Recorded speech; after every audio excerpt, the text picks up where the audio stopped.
नमस्कार दोस्तों, आप लोग कैसे? आशा करते हैं आप लोग अच्छे होंगे।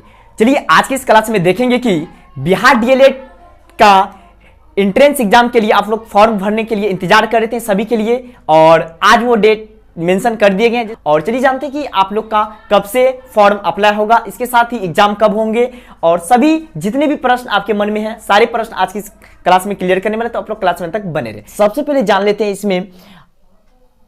इसमें जो आप लोगों का फॉर्म कब से भरे जाएंगे।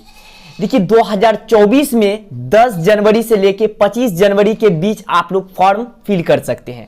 इसके साथ ही इंट्रेंस एग्जाम डेट, ये भी डेट मेंशन कर दिए गए। देख सकते हैं इंट्रेंस एग्जाम जो आप लोगों का इसमें लिए जाएंगे, ये 6 मार्च से लेके 12 मार्च के बीच में ये एग्जाम कंडक्ट कराए जाएंगे। रिजल्ट डेट भी मेंशन कर दिए गए हैं, अप्रैल 2024 में रिजल्ट आप लोगों का आने की पूरी संभावना है। और जैसा कि इससे पिछले वर्ष भी आप लोगों ने देखे कि उसका रिजल्ट में लेकिन बहुत अभ्यर्थी को आने की इंतजार करना पड़ा, लेकिन इस बार यहाँ पे देख सकते हैं डेट मेंशन कर दिए गए। तो हालांकि आप लोगों का अप्रैल के लास्ट तक में रिजल्ट मेंशन कर देंगे।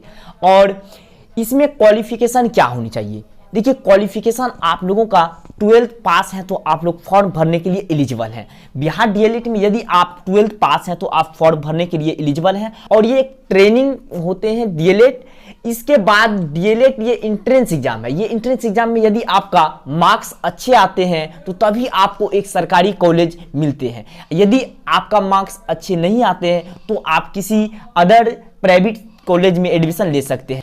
प्राइवेट कॉलेज में भी आपको एडमिशन लेने के लिए मिनिमम मार्क्स आना ही चाहिए। तो चलिए जानते हैं कि 12th में सबसे पहले आप लोगों का कितना मार्क्स होने चाहिए, तभी आप फॉर्म भरने के लिए एलिजिबल होते हैं।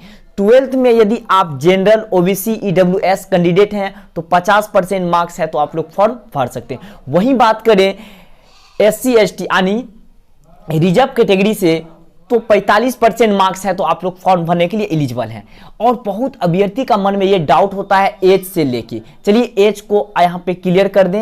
एज मिनिमम जो है ये 17 वर्ष होनी चाहिए, और ये कब से काउंट होगा? 1/1/2024 से। यदि आपका 17 वर्ष है तो आप फॉर्म भरने के लिए एलिजिबल हैं। और इसमें फॉर्म भरने का चार्ज कितने लगेंगे?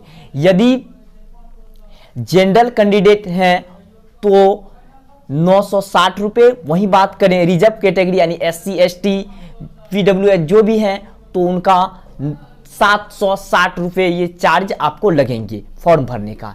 चलिए जानते हैं कि अब सिलेबस क्या होगा आप लोगों का।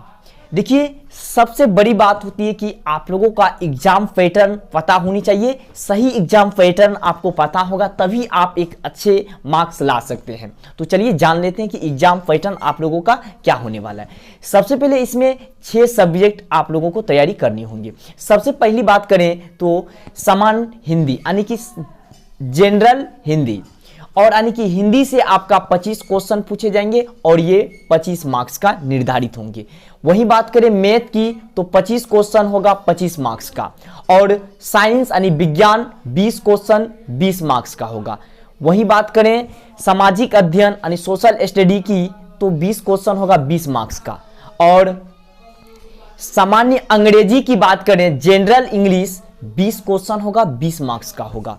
और तरकीब यानी कि इसमें रीजनिंग की बात करें 10 क्वेश्चन होगा और 10 मार्क्स के पूछे जाएंगे।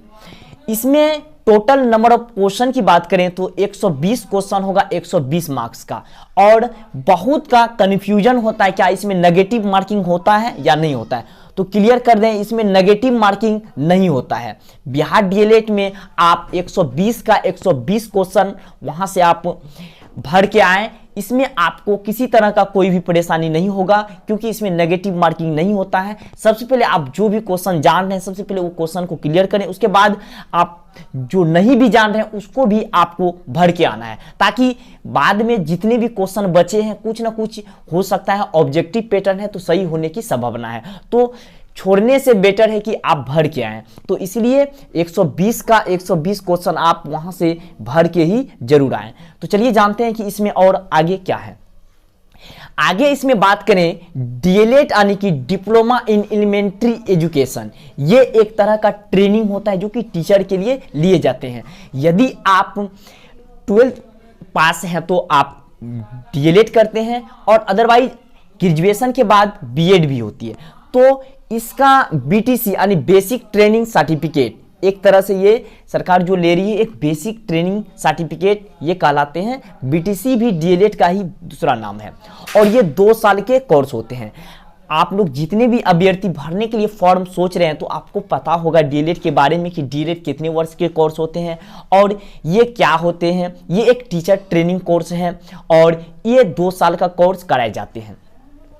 इसमें आप लोगों का यदि आफ्टर 12th भरते हैं, यदि आप 12th के बाद फॉर्म भरते हैं तो 1 to 5 तक के लिए पढ़ाने के लिए आप यानी कि एलिजिबल होते हैं। इसके बाद भी आप लोगों का एग्जाम होगा, ऐसा नहीं कि डीएलएड किए और टीचर के लिए तुरंत बन जाएंगे, नहीं। इसके बाद भी आपको सीटेट की एग्जाम क्वालिफाई करने होंगे। उसके बाद अब देख रहे हैं बीपीएससी पेपर कर दिए गए हैं, ये करने के बाद ही आप टीचर बनने के लिए एलिजिबल होते हैं। ऐसा नहीं कि ये एग्जाम क्लियर कर लिए, डीएलएड क्लियर करने के बाद आप लोगों का हो जाएगा। ये सब आप लोगों को पता होना चाहिए। तो चलिए जानते हैं इसमें, यदि आप आफ्टर 12th के बाद कर रहे हैं डीएलएड तो 1 to 5 तक के लिए पढ़ाने के लिए एलिजिबल होते हैं। वही बात करें यदि आप ग्रेजुएशन के बाद डीएलएड कर रहे हैं तो आगे चल के आप पीआरटी और टीजीटी दोनों टीचर बनने के लिए एलिजिबल हैं, यानी कि क्लास 1 to 8 तक के स्टूडेंट को पढ़ाने के लिए आप एलिजिबल होते हैं। जब आप ग्रेजुएशन करने के बाद डीएलएड करेंगे तो उसमें 1 to 8 तक के लिए होंगे और वहीं यदि आप सिर्फ 12th के बाद डीएलएड कर रहे हैं तो उसमें 1 to 5 तक के लिए ही आप पढ़ाने के लिए योग्य होते हैं। और इसमें बता दें कि आप लोगों का इस बार देख सकते हैं कि टीचर का बहुत वैकेंसी निकाले हुए थे और इससे पहले भी बहुत अभ्यर्थी का नियुक्ति पत्र दिए हुए हैं और 1.5 लाख इससे पहले के यानी कि हुए चयन। और इस बार जो अभी एग्जाम हो रहा है इसमें 1,20,000 के करीब इसमें भी अभी एग्जाम चल रहा है और अभी भी बहुत सीट बचे हुए हैं। तो इसीलिए आप लोग अभी से अपना तैयारी में लग जाइए। चलिए नेक्स्ट क्लास में पूरी डेडिकेटेड इस पे होगा कि आपका सिलेबस क्या होगा और कितने मार्क्स के आपका कौन से सब्जेक्ट से क्वेश्चन पूछे जाएंगे, तो डेडिकेटेड क्लास होंगे। अभी फिलहाल अभी अपडेट का था। तो चलिए मिलते हैं अगले क्लास में। तब तक के लिए जय हिंद, वंदे मातरम।